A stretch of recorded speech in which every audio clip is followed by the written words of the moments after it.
너희 죄 가운데서 죽으리라 하였노라. 너희가 만일 내가 그인 줄 믿지 아니하면 너희 죄 가운데서 죽으리라. 그들이 말하되 내가 누구냐? 예수께서 이르시되 나는 처음부터 너희에게 말하여 온 자니라. 내가 너희에게 대하여 말하고 판단할 것이 많으나 나를 보내신 이가 참되심에 내가 그에게 들은 그것을 세상에 말하노라 하시되 그들은 아버지를 가리켜 말씀하신 줄을 깨닫지 못하더라. 이에 예수께서 이르시되 너희가 인자를 본 후에 내가 그인 줄을 알고 또 내가 스스로 아무것도 하지 아니하고 오직 아버지께서 가르치신 대로 이런 것을 말하는 줄도 알리라. 나를 보내신 이가 나와 함께 하시도다. 나는 항상 그가 기뻐하시는 일을 행함으로 나를 혼자 두지 아니하셨느니라. 이 말씀을 하시에 많은 사람이 믿더라. 그러므로 조금만 더 읽겠습니다. 36절. 그러므로 예수께서 자기를 믿는 유대인들에게 이르시되 너희가 내 말에 거하면 참으로 내 제자가 되고 진리를 알지니 진리가 너희를 자유롭게 하리라. 저희가 대답하되 우리가 아브라함의 자손이라 남의 종이 된 적이 없거늘 어찌하여 우리가 자유롭게 되리라 하느냐. 예수께서 대답하시되 진실로 진실로 너희에게 이르노니 죄를 범하는 자마다 죄의 종이라. 종은 영원히 집에 거하지 못하되 아들은 영원히 거하나니 그러므로 아들이 너희를 자유롭게 하면 너희가 참으로 자유로우리라. 아멘. 네, 앉으시면 되겠습니다. 오늘 읽은 이 본문은 이 요한복음 이 8장은 상당히 어려운 눌렀습니다. 이 상당히 어렵기 때문에 우리가 이제 번역된 성경들 이렇게 보거나 읽어도 참 아리까리합니다. 이게 그냥 이게 무슨 말씀인가. 여기 보면 철학적인 용어 같기도 하고 위에서 나고 아래서 나고 내가 그인 줄 알지 못하는 이게 또 무슨 말인가. 그래서 우리가 이 언어의 어떤 장벽을 상당히 심하게 느끼는 장이 바로 이 성경에 뭐 그런 부분이 많습니다만은 특별히 이 요한복음은 아주 평이한 문장들로 되어 있지만 이해하는 데는 상당히 좀 어려움이 많아요. 그래서 논란이 참 많은데 그러나 성경을 우리가 한번 다시 들여다보면 주님이 뭐라고 말씀하고자 하시던가 이 보면은 예수님과 이 유대인들 사이에 팽팽한 긴장이 계속 해소가 안 돼요. 한쪽은 예수님을 계속 몰아붙이고 예수님을 계속 또 그들을 향해서 답변하고 계시지만 이 여전히 어떤 이해의 접점에 이르지 못하고 계속 이 팽팽하게 충돌하고 있는 그런 느낌을 갖지 않습니까? 그래서 오늘도 사실은 마찬가지예요.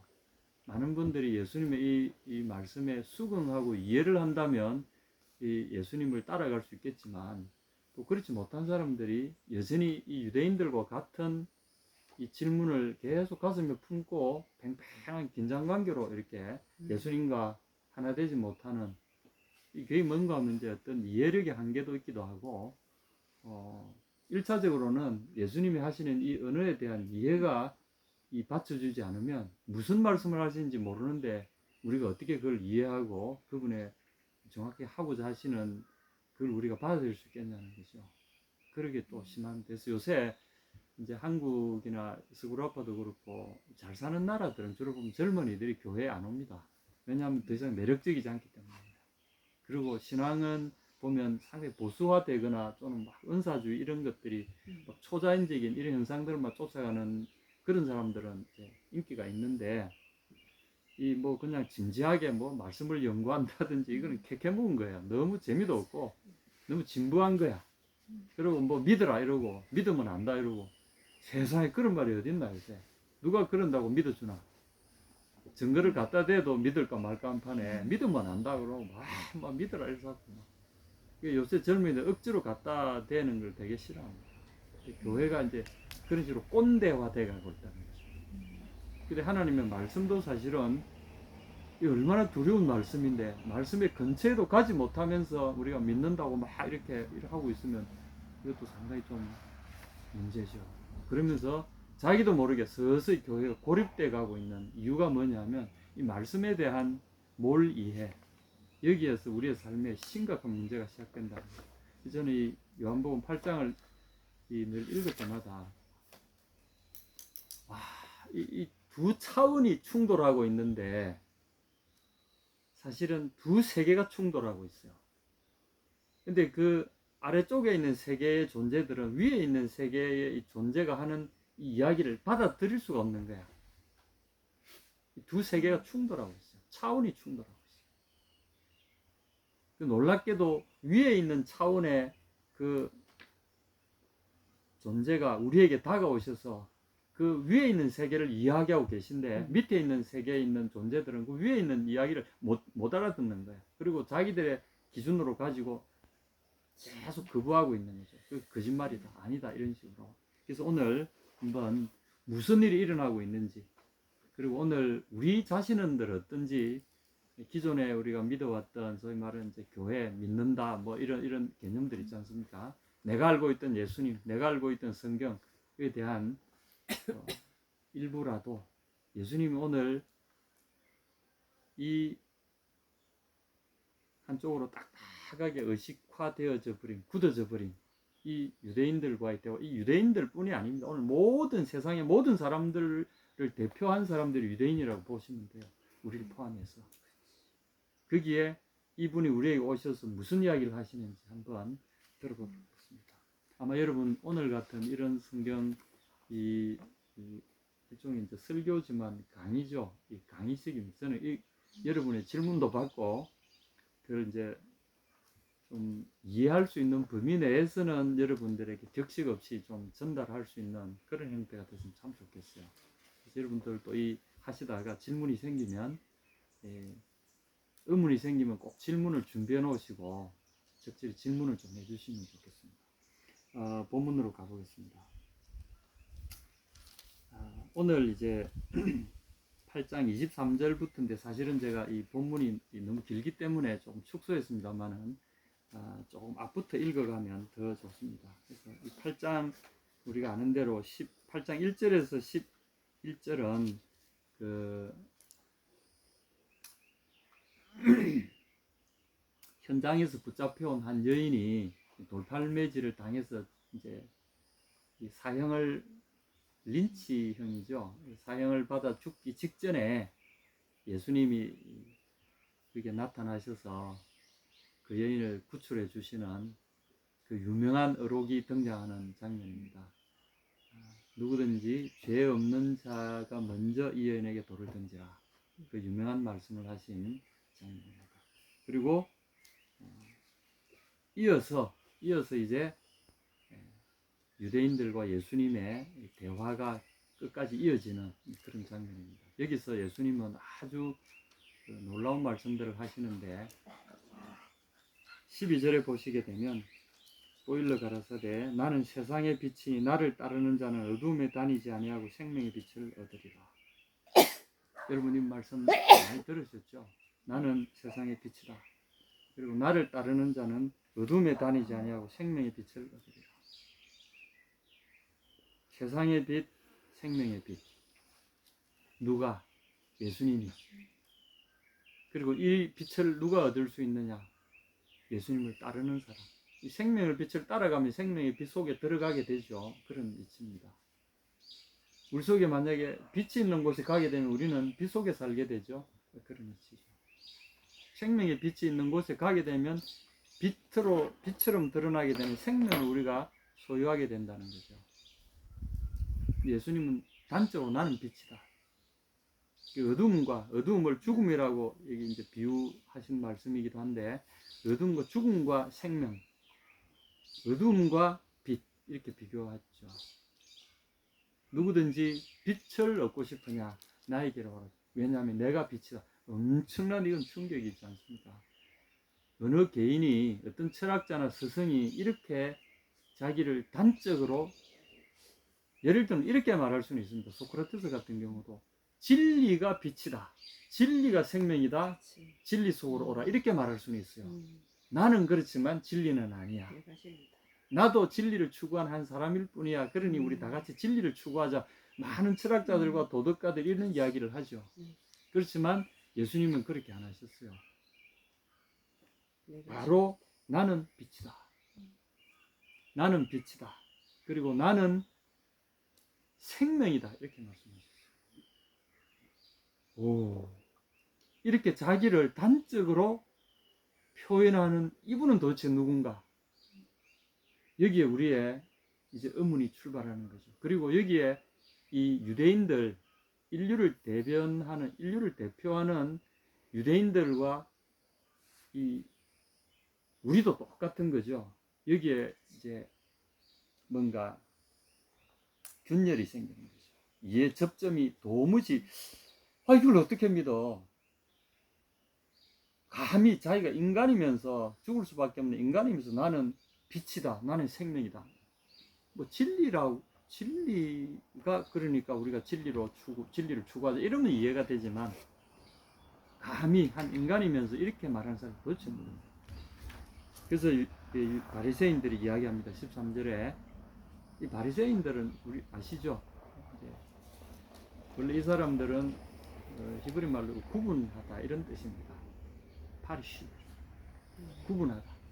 그래서 이제 세상의 그 잡것들과 구분된, 우리는 좀 특별하고 거룩한 이런 거룩함을 추구하는 거룩한 분리된 무리들이라 하고, 스스로를 다른 사람과 높여서 이렇게 이제 한 파벌을 만들었습니다. 그래서 이 사람들 스스로를 우리는 바리새파다 이렇게 이제 이야기를 합니다. 스스로 구분된 삶을 잘났다는 사람들이 말합니다.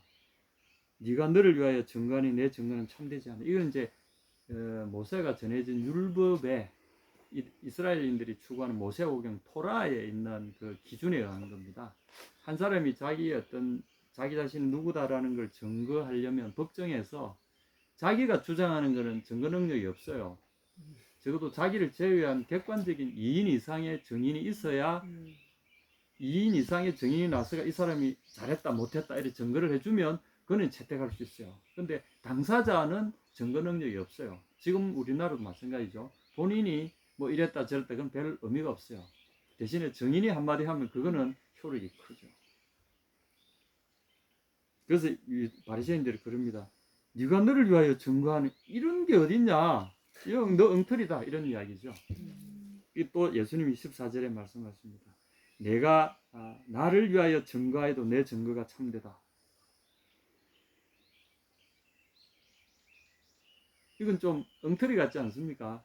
율법을 정반대로 도전하는 거죠. 너희들은 너희 스스로 증거하면은 그 증거 능력이 없지만 나는 내 스스로 증거해도 증거 능력이 있다. 이렇게 해요. 이거 엄청난 도전이죠. 왜냐하면 그 뒤에 단서가 있습니다. 왜냐하면 자, 여기서부터 이제 오늘 우리가 도대체 이분이 누구신가라는 것을 발견하는 단서들을 하나씩 발견합니다. 왜냐하면 나는 내가 어디서 오며 어디로 가는 것을 알지만 너희는 내가 어디서 오며 어디로 가는 것을 알지 못하기 때문이다. 자, 우리가 중요한 걸 하나, 예수님이 스스로를 밝히는 중요한 걸 하나 말씀하셨어요. 나는 내가 어디서 왔고 어디로 가는지 안다. 근데 너희는 내가 어디서 온지도 모르고 어디로 가는지도 모른다. 다시 말해서 나는 너희가 모르는 것보다 훨씬 근원적인 지식을 갖고 있는 존재다 이런 겁니다. 너희들은 나에 대해서 아무것도 모르지만 나는 나에서 잘 알고, 이 말은 뭐냐면 난 너희들에 대해서도 어디서 왔으며 어디로 가는지를 내가 뻔히 알고 있는 존재다 이런 뜻입니다. 이분이 도대체 누구일까요?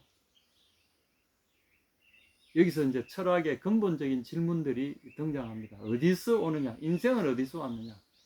그리고 인생은 어디로 가느냐? 나의 존재는 어디서부터 왔으며 도대체 어디로 가는 거냐? 이 질문을 가지고 평생도록 무슨 질문 하다가 결국은 인생은, 사람들은 뭐라 그러면 인생은 그 노래도 있지 않습니까? 나그네 인생은 나그네 길, 어디서 왔다가 어디로 가느냐. 아무도 모른다. 구름이 이리로 와서 저리로 가듯이 나도 어디론가 와서 바람처럼 왔다가 구름처럼 사라지는 존재. 뭐 이렇게 하지 않습니까? 숱한 사람들의 이 의문이죠. 궁극적인 의문입니다. 여러분 어떻습니까? 자기가 어디서 왔고 어디로 간지 알고 태어난 사람이 있습니까? 근데 이분은 그렇게 말씀하십니다. 너희들 모르지 나는 안다. 그렇기 때문에 내가 내 자신에 대해서 뭐라고 정언해도 내 정언은 분명하다. 왜 우리가 그 본인의 정언에 대해서 법정에서 인정하지 않느냐 하면 이 사람의 정언 능력에 한계가 있기 때문에 그래요. 그러니까 이 사람의 정언을 객관적인 정언으로 인정해 주지 않는 겁니다. 그리고 숨기려는 의도도 물론 있으니까 본인 당사자는 법정에서 정언 능력을 제외해 버리죠. 자, 이런 우리가 주장은 처음 들어옵니다. 도대체 이분이 누구이길래 이런 주장을, 이 주장을 했다는 것 하나 해놓고 다시 올라가겠습니다.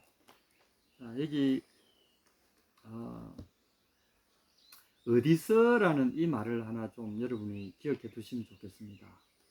어디서 오며 어디로 가는지, 또 너희는 내가 어디서 오며 어디로 가는지, 여기에 나오는 어디서라고 하는 이 전치, 이 부사, 형용사, 부사 같은 어디서, 부사죠. 어디서 오며 어디로 가는지. 여기에 쓰인 어디서 왔고 어디로 가느냐. 이게 이제 헬라어에서 참 중요합니다. 이게 푸라고 하는 what 하는 겁니다. what 또는 why라고 what. 무엇이라고 하는 이 의문사 푸라고 하는 푸. 거기에다가 또 어떤 위치를 뭐 어디로라고 위치를 표시하는 then이라고 하는 이 전치사죠.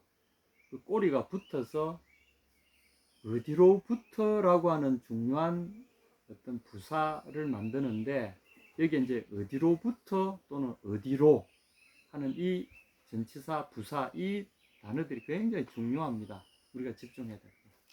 어디서 오느냐 어디로 가느냐. 여기 이제 여러분 기억해 놓으십시오. 이 두 개가 합쳐서 헬라말로 포덴 이렇게 합니다. 포덴 어디로부터. 이때는 출처를 말하는 단어입니다. 어디로부터. 그리고 어디로 할 때는 그냥 푸를 씁니다. 포덴 에르코마이 어디로부터 내가 왔느냐 이런 뜻입니다. 그리고 어디로 가느냐. 포덴 푸 힙하고 하면 어디로 내가 간다 이런 뜻이죠. 어쨌거나 어디로부터 와서 어디로 가느냐. 여러분 기억해 놓으시기 바랍니다. 나중에 제가 다른 말씀을 전할 때 이 단어를 여러분 꼭 떠올리시기 바랍니다. 자, 그런데 15절을 보겠습니다. 너희는 육체를 따라 판단하는 나는 아무도 판단치 않는다. 육체를 따라 판단하는데 이 말은 무슨 말인가요? 보이는 대로입니다. 너희 보이는 대로. 네.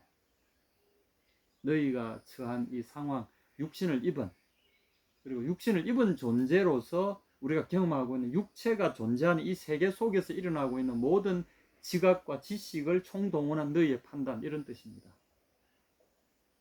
우리는 이 3차원 속에 갇혀 있잖아요. 우리의 의식이라는 것은 몸을 떠나서는 사실은 경험하지 못하죠.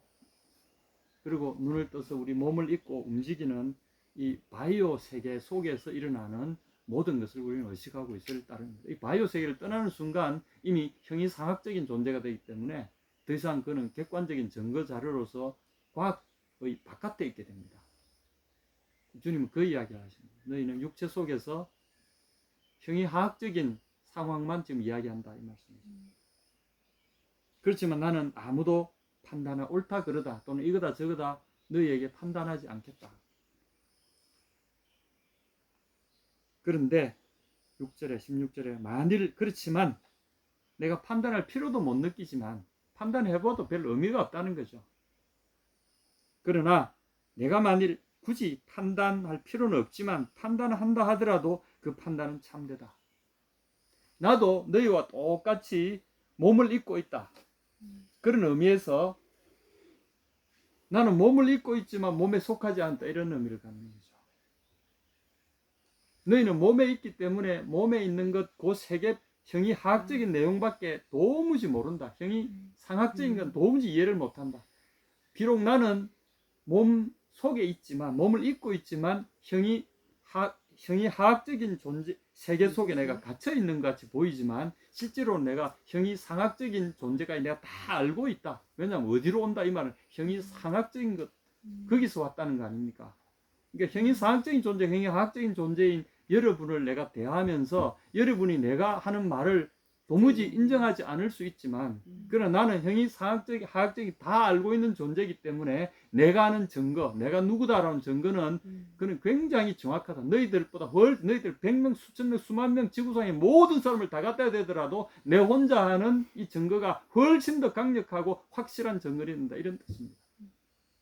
비록 내가 육체를 입어서 여러분에게 다시 증거할 필요를 느끼지 않지만 굳이 여러분에게 인정받는다고 내게 좋을 게 뭐 있겠느냐.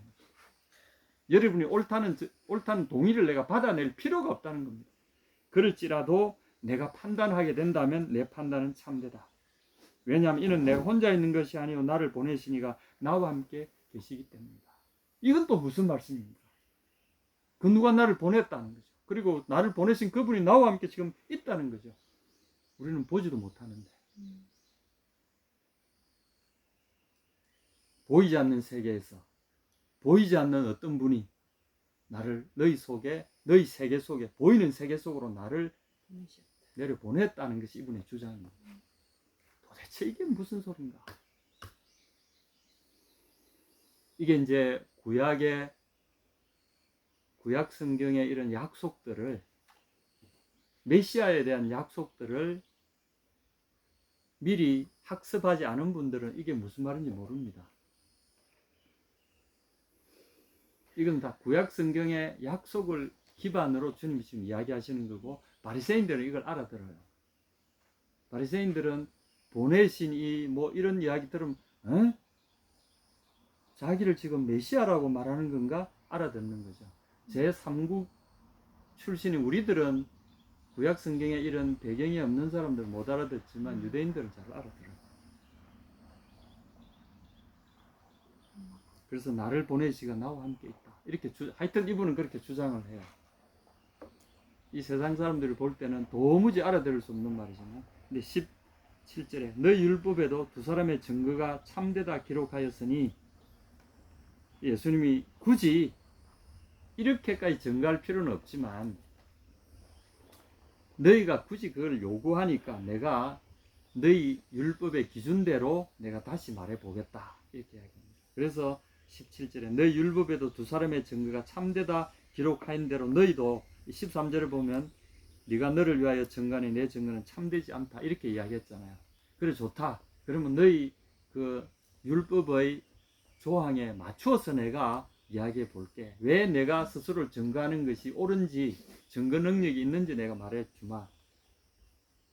근데 율법에 일어났습니다. 두 사람의 증거가 참됐다. 두 사람의 증거가 있으면 된다, 이렇게만 돼 있어요. 예수님이 그걸 보시고는, 요새는 법정에 선 이 당사자는 증거 능력이 배제되지만 율법에는 두 사람의 증거만 있으면 된다. 그는 이제 당연히 당사자는 제외하고 두 사람의 객관적인 증거를 이야기하는 거지만, 예수님 여기다가 성경의 말씀 그대로 이야기하십니다.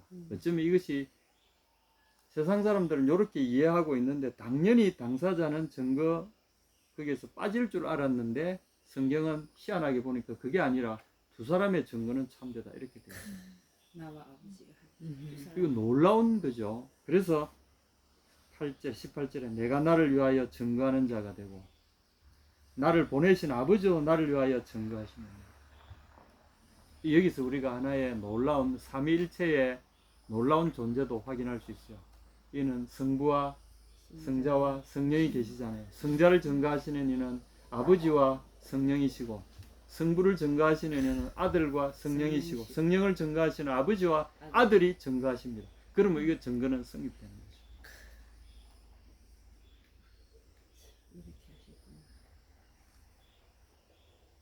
여러분, 전율이 느껴지지 않습니까? 내가 나를 위하여 증거한다 할 때 나라는 개념 속에는 성부, 성자, 성령이 하나라는 사실을 우리는 모르잖아요. 세 분의 독립적인 인격이 독립적으로 존재하시면서도 하나예요. 그리고 서로를 향해서 나라고 말씀하실 수 있어요. 똑같은 영광과 똑같은 권능과 똑같은 권세로 똑같이 완전히 하나 되신 분, 그러면서 세위격으로 완전히 독립해 계시는 분.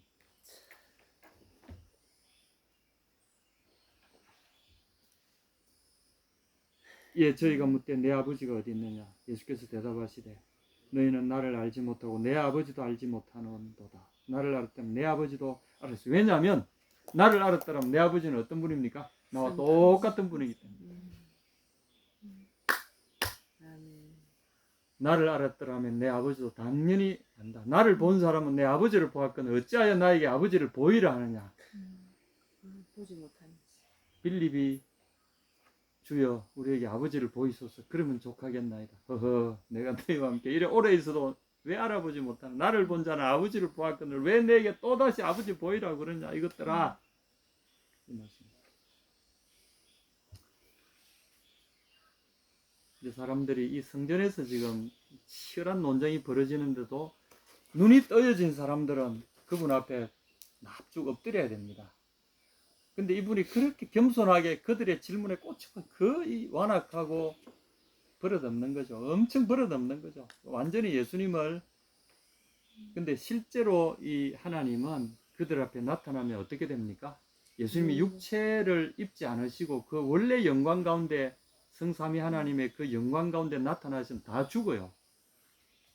이 하나님이 나타나시면 전부 다 죽어요. 그런데 당신의 영광을 육체 속에 감추시고 그 빛을 육체 속에 감추시고 겸손하게 나타나서 그들 옆에서 대답해주고 계시는 거야 지금.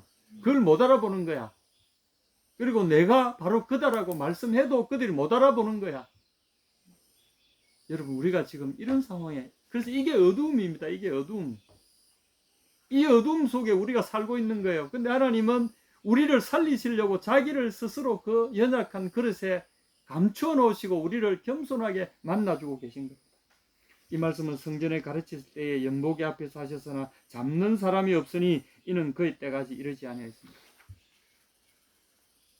그 다음 또 단계로 그 다음 가르침을 또 기록하고 있습니다. 21절 내가 다시 이르시되 내가 가리니 너희가 나를 찾다가 너희 죄 가운데서 죽겠고 나의 가는 곳에는 너희가 오지 못하리라. 여기서 이제 우리가 명확하게 나타납니다. 예수님의 존재는 어디입니까? 영광의 그분은 하나님 그분입니다. 하나님 그분입니다.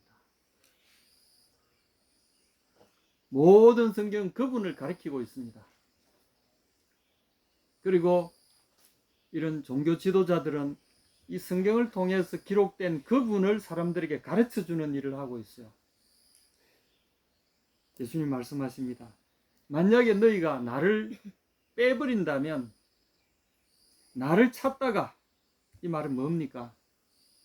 나를 찾다가 내가 사라지고 나면은 너희가 나를 찾을 것이다. 이게 이제 두 가지 의미가 사실 있죠. 하나는 그냥 육체적인 차원에서 이 사람 좀 아리끄리하게 헷갈리게 한 사람인데 어디 갔지 이렇게 찾는 세상적인 차점이 있는 거고, 하나는 또 하나는 지금도 유대인들은 누구를 찾고 있습니까? 메시아를 찾고 있잖아요. 오실 메시아를 기다리고 그 메시아를 추구하고 있잖아요. 그 메시아가 올 때까지 그들은 계속 기다립니다. 그들이 생각하기에 메시아다라는 사람이 나타날 때까지 계속 기다리고 추구합니다. 그런데 어떻게 됩니까? 너희 죄 가운데 죽겠고. 이 말은 메시아를 만나지 못했다 이 말이에요. 메시아가 와야 그들의 죄를 해결해 주고 그들을 구원해 줄 텐데 메시아가 찾을 수 없으니 그들은 그 죄 가운데서 죽을 것이다. 이 말씀이 무서운 심판의 말씀입니다. 너희가 찾던 그 메시아, 바로 그 하나님이 보내신 하나님의 아들 메시아라는 사실, 너희 죄를 담당할 메시아라는 걸 몰라본다면 너희 죄 가운데서 죽을 것이다. 무슨 심판의 말씀입니다. 여러분, 저는 한때 이런 생각했어요. 예수님 당대에 태어난 사람들 너무 좋겠다. 그때 내가 예수님 오셨을 때 내가 그 그쪽에서 태어났을 거라면 내가 당장 베드로보다 더 내가 열심을 가진 예수님의 제자가 됐을 텐데 그런 생각 안 듭니까? 저도 그런 생각, 내가 참 어쩌다가 이때 태어나가지고 내가 그때만 태어났어도. 근데 놀랍게도요, 지금 태어난 게 오히려 더 좋아요. 말씀이 이렇게 잘 되어 있고 숱한 증거들이 우리 앞에 자꾸 쌓여서 눈만 뜨면 그분이 누구라는 걸 알아볼 수 있는 이 위대한 유산이 우리 앞에 자꾸 쌓여 있는데, 이 사람들은 마찬가지죠. 그 앞에 성경이라는 놀라운 기록들이 남아 있을 뿐 아니라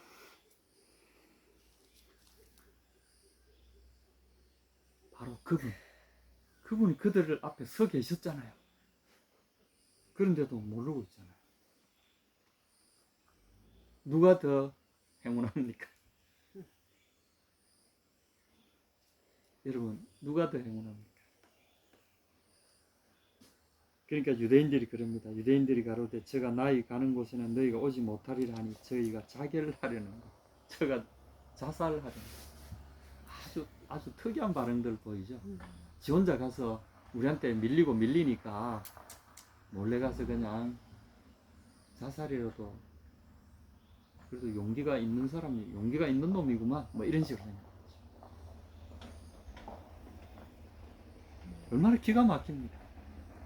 근데 드디어 예수님이 입을 여십니다. 오늘 이제 하이라이트에 대한 예수님의 자기 선포가 이제 시작됩니다. 여기서 우리가 예수 믿는다는 개념도 좀 살펴볼 수가 있고요. 구약에서 하나님이 자기를 계시하실 때 어떻게 사람들에게 계시하셨는가, 구약과 신약을 같이 오신 예수님의 이 선포와 같이 비교해 보겠습니다. 23절을 봅니다. 예수께서 가라사대 너희는 아래에서 나왔고 나는 위에서 나왔으며. 자, 여기서 뭐에서, 아래에서, 위에서, 이거 아주 중요합니다. 특히 이제 형이상학적, 형이하학적 이야기가 나옵니다. 여러분 어디서 나왔습니까? 예수님 말씀하십니다. 너희는 아래에서 나왔다는 거죠. 원집사님 태어나실 때 어디서 나신 겁니까? 고향이 어디입니까? 홍천. 몇 번지입니까? 와야리 276번지입니다. 그 보통 보면 위인들의 그 지금도 그 생가가 있습니까? 없어요. 그러면 땅은 남아 있겠죠, 그죠? 네. 이 원운식이라는 한 인물이 있었다. 그는 어디서 온 사람인가? 어디에서 왔는가? 홍천에서 온 사람이다. 홍천이라는 땅이 원운식이라는 사람을 내놓은 겁니까? 원운식은 그럼 어디서 왔습니까? 홍천에 살던 어머니 아버지가 계셨는데 그분들에게서 온 거 아닙니까? 그죠? 그분들은 지금 어디 계십니까? 홍천에 살다 홍천에 돌아가셨어요. 그러면 원운식은 어디서 온 존재입니까?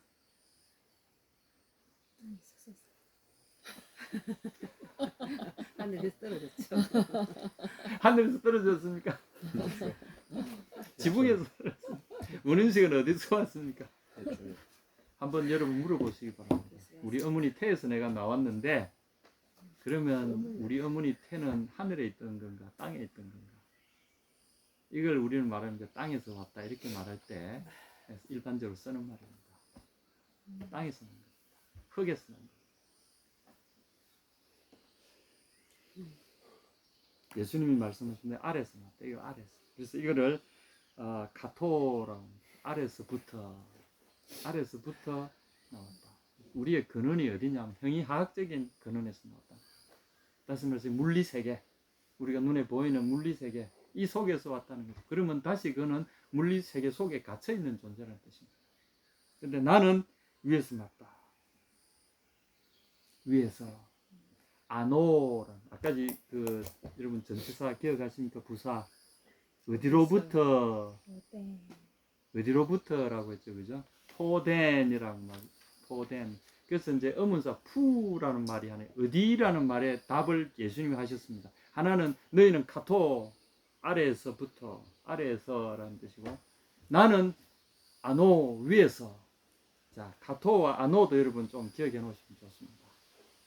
여기다가 덴이라는 전치사를 붙이면 어디서부터라는 말이 됩니다. 그래서 아노 위에서라는 말인데 덴이라는 말을 붙이면 출처를 나타냅니다. 아노 덴 위에서부터, 밑에서부터는 어떻게 만들죠? 카토 덴 아래서부터.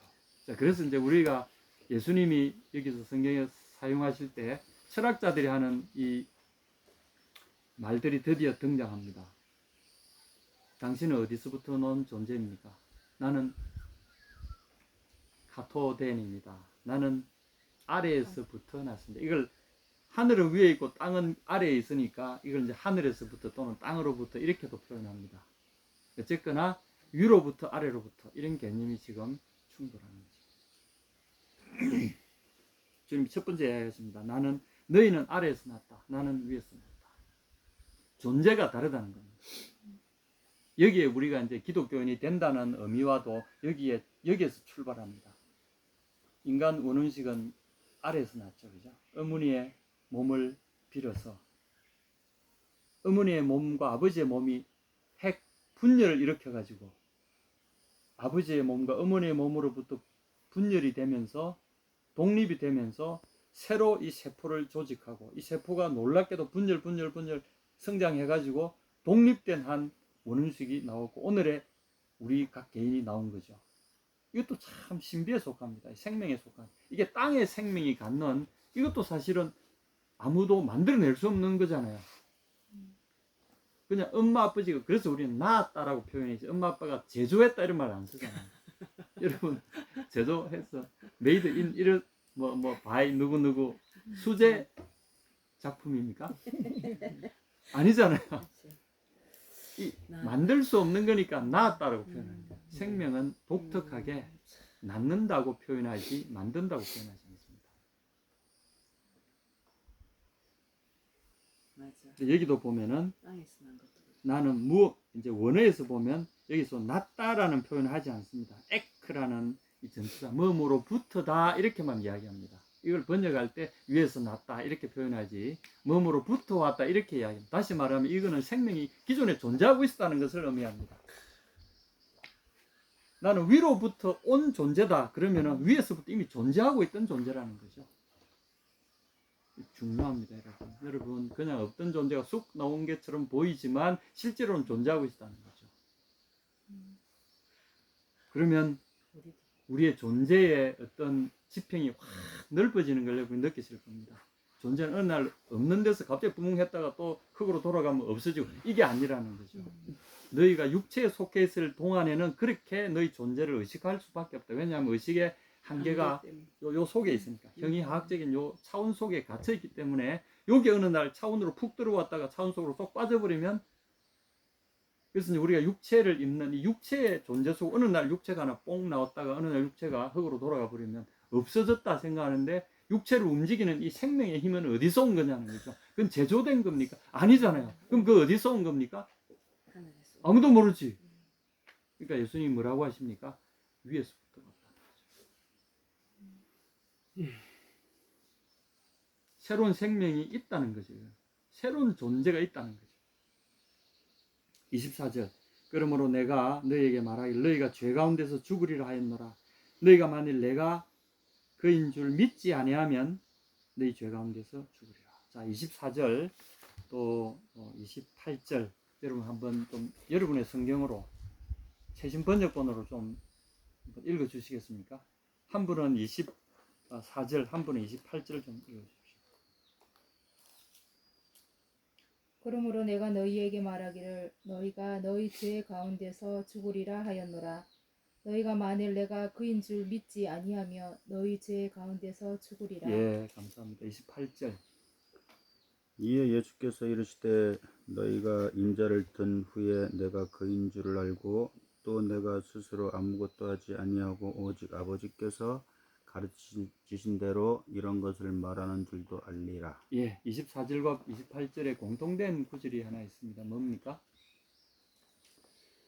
만일 내가 그인 줄 약하고 나면 안 돼. 내가 그인 줄 알고 내가 그인 줄 믿지 아니하면 내가 그인 줄 아는 이 구절이 공통된 거죠.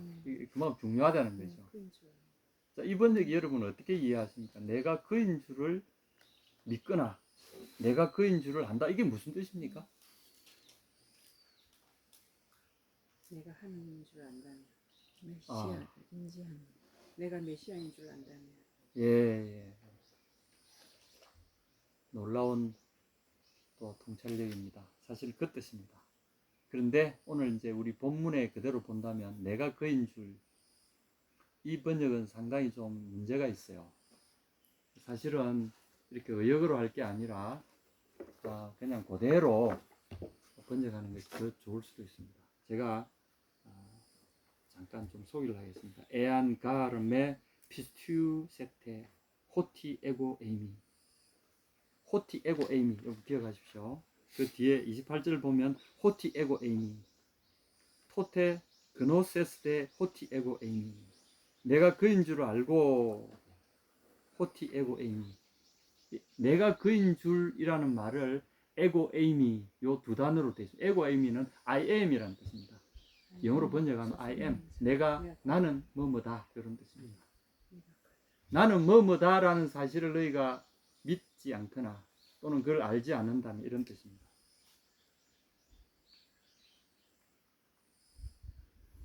너희가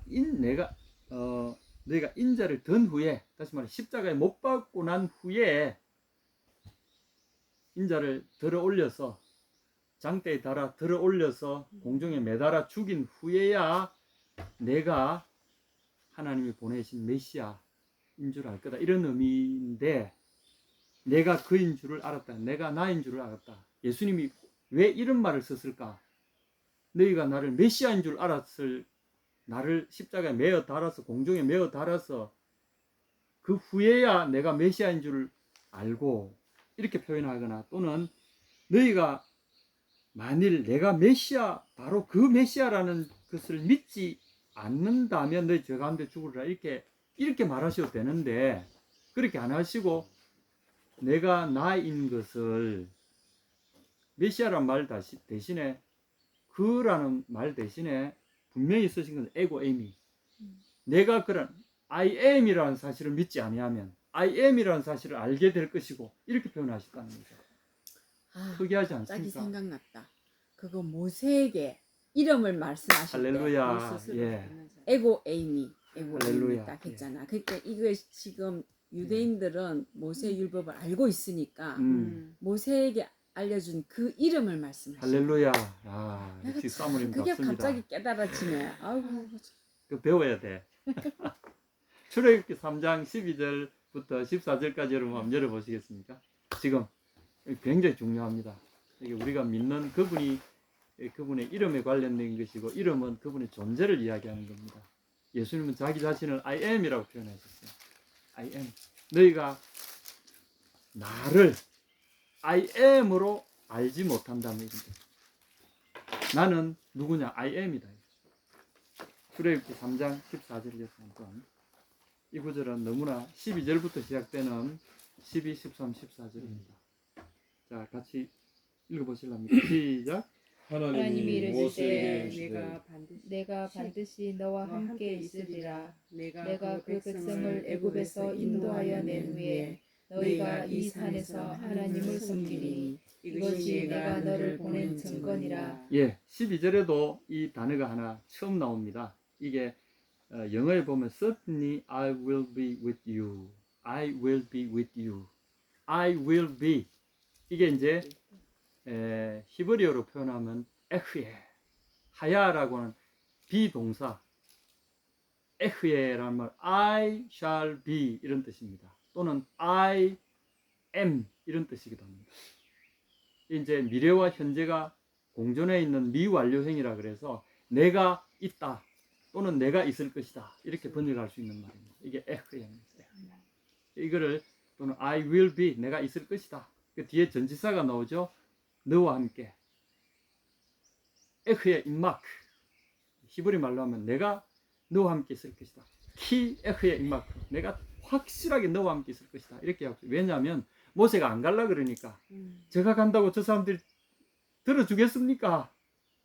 저번에도 죽으려 그랬는데 내가 뭘 보여줄 것도 없고 내가 이리 초라한 이 중늙은이가 가지고 가면 믿어주겠습니까? 아무도 내 말 안 들을 겁니다. 아이고 나 혼자 못 갑니다. 그러니까 하나님 뭐라 그러셨어요? 내가 너와 함께 갈 것이다. 내가 너와 함께 있을 것이다. 이때 나온 말이 에흐에 임마크 I shall be, I will be with you 이겁니다. 여러분 꼭 기억하십시오. 여기에서 이제 이걸 영어로 번역하면 이걸 헬라어로 번역하면요 에고 에이미입니다. 이것이 번역된 게 마태복음 28장 20절에 보면 세상 끝날까지 내가 너희와 항상 함께 있으리라. 그때 에고 에이미. 에고 에이미. 그래서 에고 에이미는 우리 하나님의 이름과 아주 연관된 굉장히 중요한 단어입니다. 에고 에이미. I am. 이 I am 단어입니다. 그래서 이제 13절에 봅니다. 모세가 하나님께 고하되 내가 이스라엘 자손에게 가서 이르기를 너희 조상의 하나님이 나를 너에게 보내셨다 하면 그들이 내게 묻기를 그의 이름이 무엇이냐 하리니 내가 무엇이라고 그들에게 말하리까. 왜냐하면 그 당시에 이방신들은 일반적으로 이 당시에 신들은 엘로힘이라고 불렸어요. 신들, 엘로힘. 우리나라도 보면 하눌림, 하나님, 하느님 뭐 여러 가지 신을 부르는 이름이 있잖아요. 하늘에 계시니라는 의미의 이름이 있는데 그렇게 불리던 그 동방 지역에 그 당시 고대 근동 지방에 불리던 많은 신들이 있어요. 많은 엘로힘들이 있어요. 근데 다 보면은 뭐 무슨 그모스라든지 무슨 뭐 다 이름들이 있어요. 우리 민족의 하나님 엘로힘의 이름은 뭡니까? 물어봤어요. 그랬더니 14절에 읽어주시겠습니까? 하나님이 모세에게 이르시되 나는 스스로 있는 자입니다. 또 이르시되 너는 이스라엘 자손에게 이같이 이르기를 스스로 있는 자가 나를 너희에게 보내셨다 하라. 예, 여기서 보면 12절과 14절 사이에 아주 거대한 이 똑같은 단어를 두고 완전 다르게 번역한 이 놀라운 번역들이 여기 등장합니다. 제가 볼 때 이게 뜻을 전달하는 데는 완전히 실패했기 때문에 제가 놀랍다고 말하는 건데, 왜냐하면 아까 이제 12절 에흐에 내가 있으리라 임마크 에흐에라고 하는 이 단어를 14절에 오면은 이게 키 에흐에 임마크 확실히 내가 너와 함께 있으리라 이렇게 말씀하셨어요. 이거를 14절에 보면 이름으로 활용하셨어요. 이름을 물어? 내가 확실히 너와 함께 있겠다. 그러니까 내 이름이다. 이렇게 하신 게 바로 여기입니다. 이게 보면은 에흐에 아쉐르 에흐에 이렇게 말씀했어요. 키 에흐에 임마크 이렇게 말씀하신 걸 강조해가지고 에흐에를 중간에 아쉐르라는 대명사를 넣어가지고 대명사는 관계 대명사를 넣어가 영어로 보면 대시죠. 대.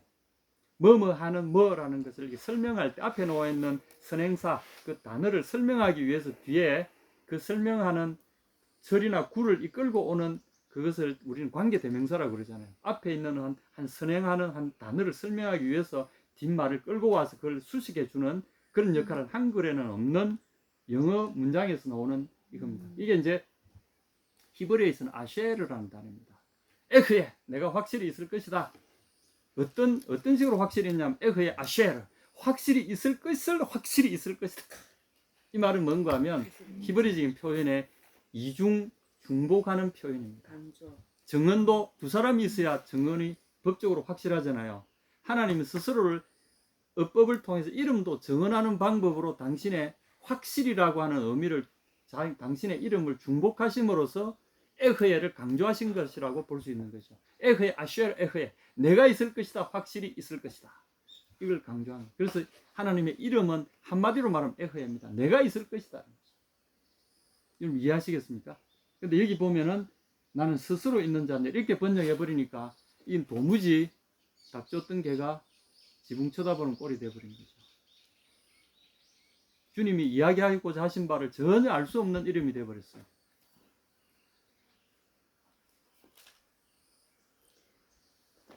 내가 너와 함께 있을 것이다. 확실이라는 것을 히브리적인 문법으로 표현해서 에흐에 아쉐르 에흐에 내가 확실히 있을라다. 다시 말해서 분명히 너와 함께 있겠다. 네가 어디를 가든지 무엇을 하든지 내가 너와 함께 있겠다. 이게 내 이름이다 라고 말해라. 너희가 지금 옛날에 그 고국에 옛날에 그 아름다운 땅에 잘 먹고 잘 살 때 있었느냐? 아니면 지금 다시 이 고생하고 있는 이 땅에 있을 때든지 나는 너희와 함께 있다. 이런 뜻입니다. 세상 어떤 신이 이런 신이 있습니까? 그들이 잘 살 때나 못 살 때나 그들이 잘 나갈 때나 못 나갈 때나 또는 그들이 하나님 앞에 이쁜 짓 할 때나 하나님 앞에 미운 짓 할 때나 가리지 않고 난 항상 너희와 함께 있다. 이게 우리 하나님의 조남입니다. 이 하나님을 우리가 모시고 있어요. 그분은 우리를 안 떠나시는, 우리는 우리가 잘못해가지고 하나님 앞에 볼 면목이 없어서 하나님으로부터 우리 얼굴을 가리우고 숨어 지낼 수가 있다 할지라도 그분은 우리를 절대 안 떠나신다는 거죠. 이게 그분의 이름입니다. 그래서 14절에 보시게 되면 너는 이스라엘 자손에게 이같이 이르기를 스스로 있는 자가 나를 너에게 보내셨다. 이때 스스로 있는 자는 에허의 아셀 에허가 아니고 에허가 너희에게 나를 보냈다고, 너를 너희에게 보냈다고 말하라 이렇게 하셨어요. 24절의 원문에 보면 에허의 아셀 에허의 한 번이 처음에 나오고 그 뒤에 에허가 나를 너희에게 보냈다고 말하라. 우리 하나님 이름은 스스로를 뭐라고 하셨어요? 에허에 내가 있을 것이다. 너희와 함께. 그래서 너희와 함께라는 이 전치사는 여기서는 생략이 되어 있지만 12절에 나오는 내가 반드시 너와 함께 있으리라 한 이 말씀이 사실 그분의 이름이에요. 그래서 내가 있다.